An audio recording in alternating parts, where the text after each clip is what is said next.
all about him, at least for supporters of Syria's President Assad at the gates of the UN in Geneva. We'll sacrifice ourselves to keep you in power, they chant. But throughout 8 days of talks, the opposition delegation has been equally determined. There can be no peace in Syria under the man they call a brutal dictator. After the talks, the man in the middle, UN mediator Lakhdar Brahimi, said at least the warring sides had listened to each other. For all the Syrians trapped in this terrible war, our work here will seem far too low. I understand that, and they are right. But we are trying to overcome the very difficult issues that have led to this war and made it worse almost by the day. And this, unfortunately, takes time.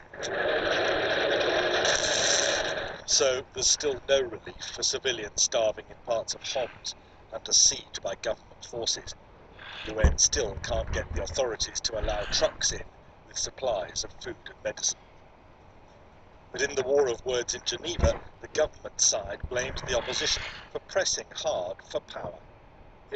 Insisting on an element as if we have come here to meet for 1 hour, to hand over everything to them and then to go back, which shows a lack of maturity. But the opposition say the Syrian government is now weak and has to negotiate.